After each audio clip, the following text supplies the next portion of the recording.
Dios me bendiga, qué bueno que estamos por aquí para continuar con nuestro tiempo de reflexión bíblica diaria. Estamos en la semana 15, hablando del Espíritu Santo como nuestro consolador. Estamos en el día 2 de la semana 15. Hoy vamos a hablar del Espíritu que habita en nosotros. Seguimos en Juan capítulo 14. Hoy vamos a trabajar el versículo 17. Oramos y comenzamos. Señor y Dios Todopoderoso, honramos y bendecimos tu nombre. Te damos gracias por tu amor, por tu bondad, por tu misericordia, por tu cuidado de nosotros. Gracias por tu Espíritu Santo, a quien enviaste como nuestro consolador, como nuestra ayuda, como nuestro guía, Señor. Ese Espíritu Santo que se mantiene ministrando en nuestras vidas, fortaleciéndonos, Señor, mientras esperamos el día de la redención eterna. Bendecimos tu nombre por tu amor y tu misericordia para con nosotros, por el sacrificio y la obra de Jesús, derramando su sangre por nosotros en la cruz del Calvario. Bendice a mis hermanos y hermanas que van a ser partícipes de este tiempo. Permite que tu gracia abunde sobre ellos, que tu Espíritu Santo les dé entendimiento de tu palabra, Señor, y que a todos tú nos des, Señor amado, obediencia para poner tu palabra en práctica y para compartirla con otros. En tu nombre, Jesús. Amén. Amén. Bien, hermanos, el Espíritu que habita en nosotros. Juan capítulo 14, versículo 17 dice, el Espíritu de verdad, al cual el mundo no puede recibir porque no le ve ni le conoce, pero ustedes le conocen porque mora con ustedes y estará en ustedes. El Espíritu de verdad. El Espíritu Santo es además el Espíritu de verdad, no solo es nuestro consolador, no solo es nuestro guía, sino que el Espíritu de verdad. Él no solamente es verdadero, sino que Él transmite la verdad, Él da testimonio de la verdad, Él nos advierte y nos hace conscientes del error, Él nos guía a lo correcto.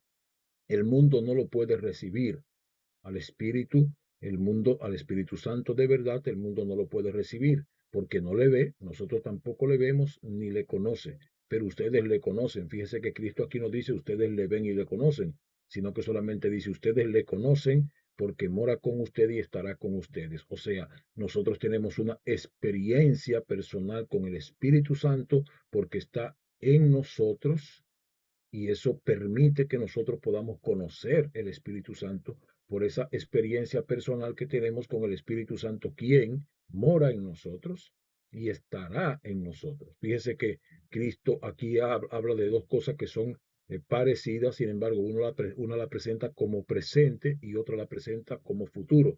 Mora en vosotros y estará en vosotros. Y esto es importante porque Cristo está hablando de la experiencia en ese momento que tenían ya los discípulos con el Espíritu Santo y la promesa del Espíritu Santo que habría de venir y que él estaba prometiendo enviar.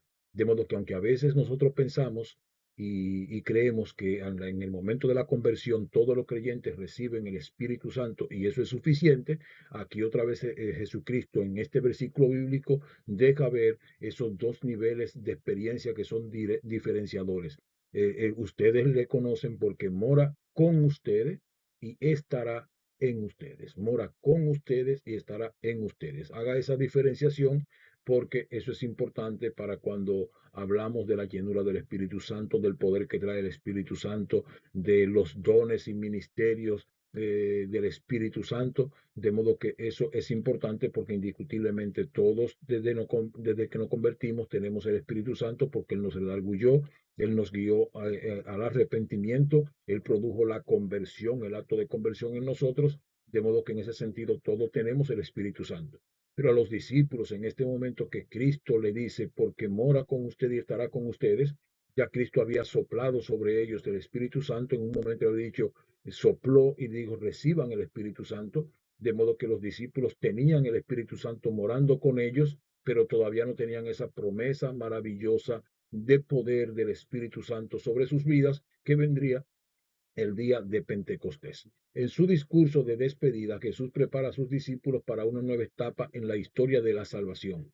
Ya no caminarían con Él físicamente, pero no quedarían solos. Es lo que él había dicho en el versículo 16 que estudiamos ayer. Solos, la promesa del Espíritu Santo no es solo la de un acompañante externo, sino la de una presencia interna, íntima y transformadora, que es el nivel más profundo al que ahora Cristo promete la llegada del Espíritu Santo, como ocurrió en el día de Pentecostés.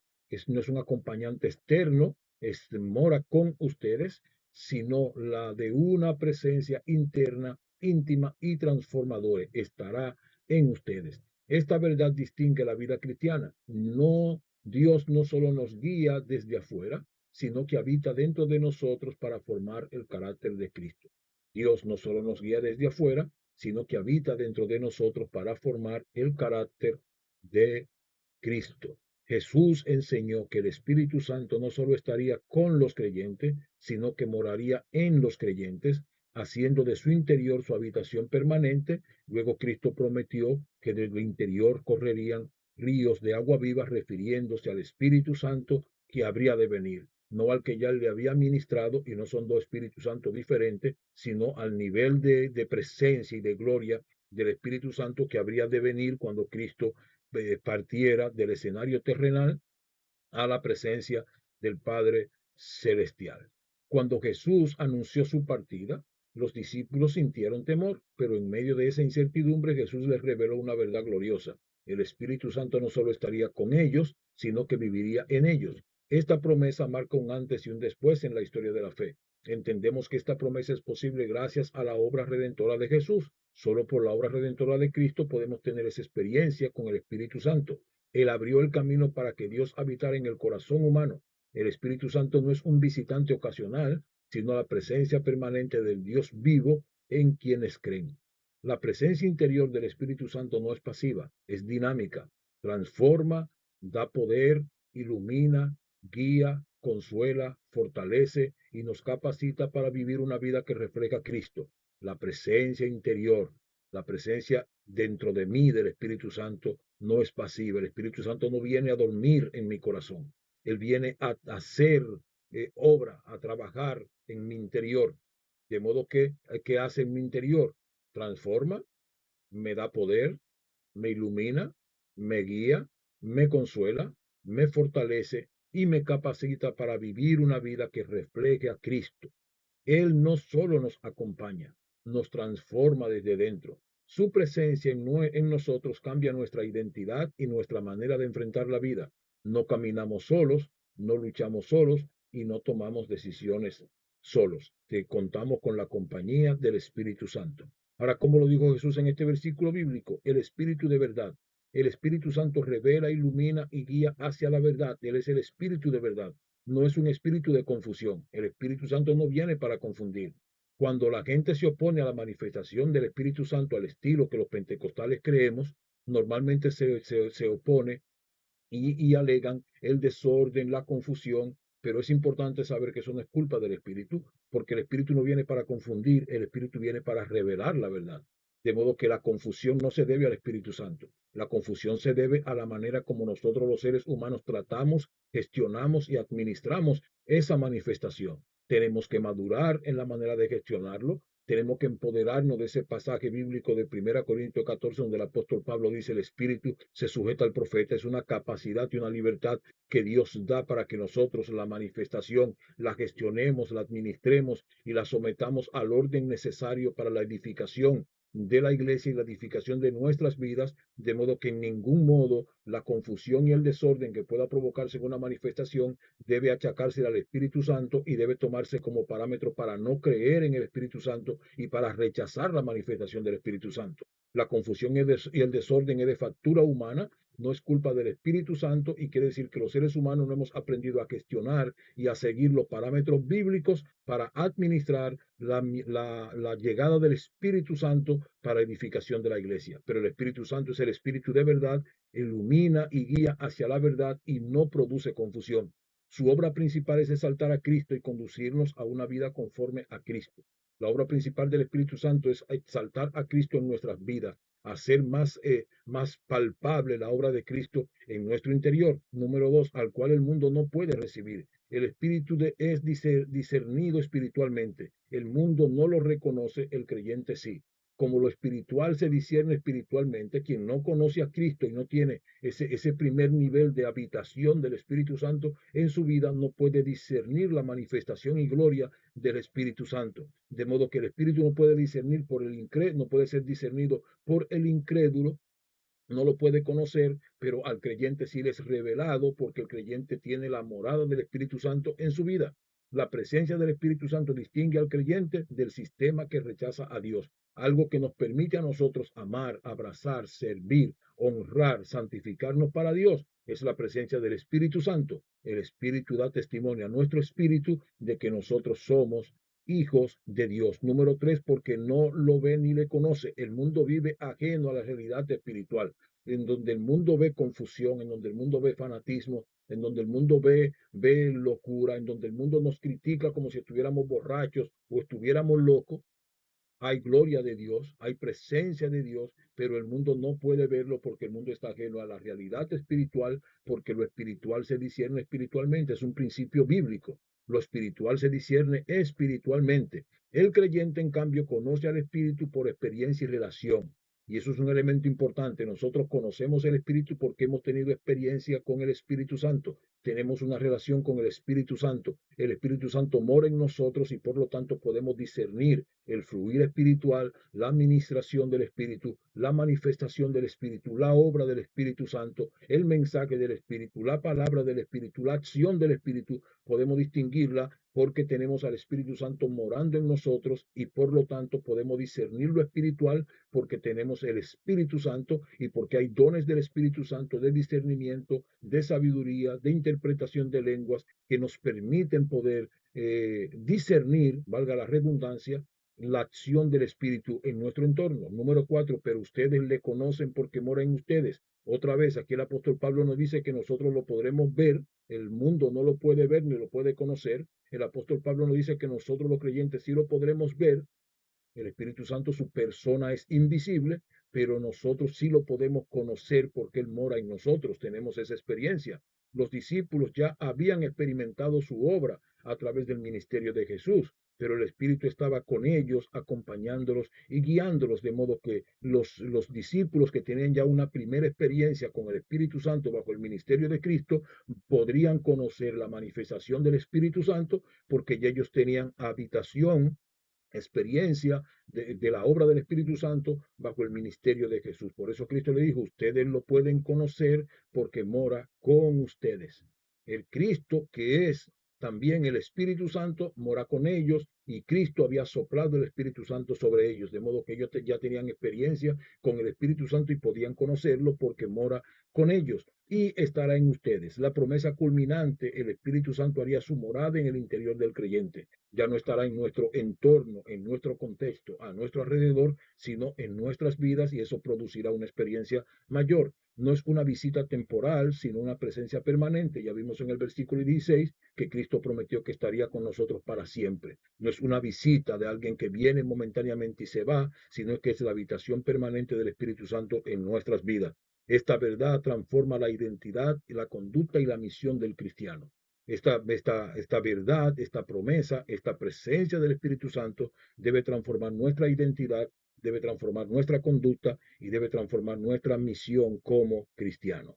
La promesa de Jesús no es solo compañía, sino habitación. El Espíritu Santo vive en el corazón del creyente, guiando, consolando, fortaleciendo y santificando al creyente. Su presencia no depende de emociones, sino de la fidelidad de Cristo. Su presencia no depende de mis emociones. Yo puedo estar triste y el Espíritu Santo va a hacer su trabajo. Y en ese proceso de ministración del Espíritu Santo va a cambiar mi tristeza en gozo. Saber que Dios habita en nosotros cambia nuestra manera de enfrentar la vida. No caminamos solos, no luchamos solos, no decidimos solos. El Consolador vive en nuestro interior para formar a Cristo en nosotros. El Espíritu Santo no es un visitante ocasional, sino el huésped permanente del creyente en su interior. Jesús prometió que estaría en nosotros y esa promesa sostiene nuestra fe, nuestra identidad y nuestra misión en esta tierra. Es el Espíritu Santo que sostiene nuestra fe, sostiene nuestra identidad como hijos de Dios y sostiene la misión que nos fue encomendada en esta tierra de predicar el Evangelio y hacer discípulos a todas las naciones. De modo que el Espíritu Santo es necesario para nosotros. Recuerde que he insistido en decir, nosotros no lo merecemos, no tenemos méritos y no podemos ganarlo. Dios lo envía porque sabe que nosotros lo necesitamos. Lo necesitamos para que se produzca la imagen de Cristo en nosotros, lo necesitamos para la obra de santificación en nosotros, lo necesitamos para que nos ayude a resistir las pruebas y las tentaciones en esta vida y lo necesitamos para que nos acompañe a ejercer y a cumplir el mandato y la misión que nos fue encomendado. De modo que el Espíritu nos es enviado, no porque lo merecemos. Tú no puedes hacer absolutamente nada para ganarlo. Tú no puedes prepararte tú personalmente para merecer el Espíritu Santo y decirle, Señor, ya estoy listo, ahora envíame el Espíritu Santo. No, el Espíritu Santo viene para prepararte, para santificarte, para ponerte en la condición adecuada de poder servir al Señor. Por eso tienes que pedir el Espíritu Santo, tienes que demandar el Espíritu Santo porque tú lo necesitas. Justamente esas debilidades de tu vida, esas vulnerabilidades de tu vida indican que tú necesitas el poder y la presencia del Espíritu Santo y que es hora indiscutiblemente de empezar a pedir esa presencia del Espíritu Santo en ti. Aplicación para hoy. Reconoce conscientemente la presencia del Espíritu Santo en tu ser. Puedes hacerlo así. Haz silencio y reconoce que Él está allí contigo en ti. O sea, empiezas a meditar silenciosamente en esa presencia del Espíritu Santo. Agradecele por su guía, su consuelo y su fortaleza. Piensa en momentos en que el Espíritu Santo te ha guiado a tomar decisiones, te ha guiado en algún proceso en tu vida. Piensa en momentos en que el Espíritu Santo te ha consolado y te ha fortalecido.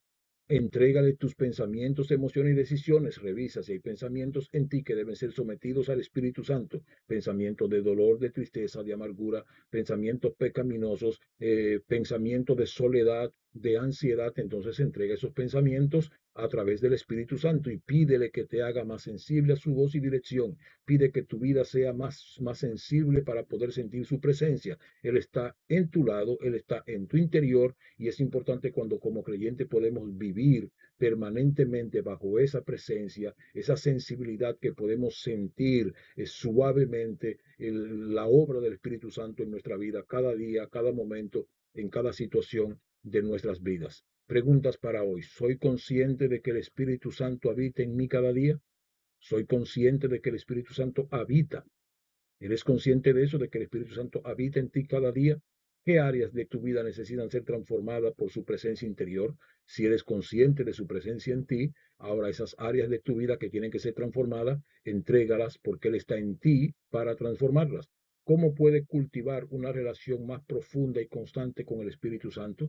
Es importante eso, saber que podemos cultivar todavía una relación más profunda y que Dios quiere una experiencia creciente permanentemente y eso lo hacemos a través de la oración y a través de la comunión con el Espíritu Santo. Y número 4, ¿qué decisiones recientes muestran que estoy escuchando su guía? Decisiones recientes que tú has tomado que indican que tú estás escuchando y estás obedeciendo la guianza del Espíritu Santo en tu vida. Qué bueno que tenemos un Espíritu Santo que nos guía, un Espíritu Santo que habita en nosotros, un Espíritu Santo que es nuestro acompañante permanente, nuestro ayudador permanente, nuestro consolador permanente, que nos da poder, nos da autoridad para poder cumplir la misión y para poder vivir de acuerdo a la voluntad de nuestro Dios. Que Dios nos bendiga, hermano. Comparte estas lecciones, solicite el material impreso si lo requiere para trabajar en grupos y comparta este tiempo de reflexión en familia. Bendecimos sus vidas, pedimos que el Señor le acompañe, que el Espíritu Santo habite en su interior y que usted pueda ser sensible a la obra y a la voz del Espíritu Santo en su vida. Que Dios le bendiga y mañana nos volvemos a encontrar para continuar con nuestro tiempo de reflexión en la semana 15 hablando sobre el Espíritu Santo en nuestro consolador. Señor Dios, gracias. Gracias por este tiempo, gracias por tu presencia, gracias por tu Espíritu Santo, gracias por tu palabra. Gracias por mis hermanos que escuchan. Espíritu Santo, ministra sus vidas, fortaléceles, guíales a la verdad, da entendimiento de tu palabra, Señor, y permite que podamos vivir según tu palabra y compartir, Señor, siempre con los que nos rodean. Padre, bendice nuestras vidas, llénanos de tu presencia. Permite que podamos ser sensibles a tu voz y que cada decisión de nuestras vidas esté guiada por tu presencia, Señor. En el nombre de Jesús. Gracias. Amén. Amén. Que Dios le bendiga, hermanos, que Dios les guarde y si Dios lo permite, nos vemos mañana.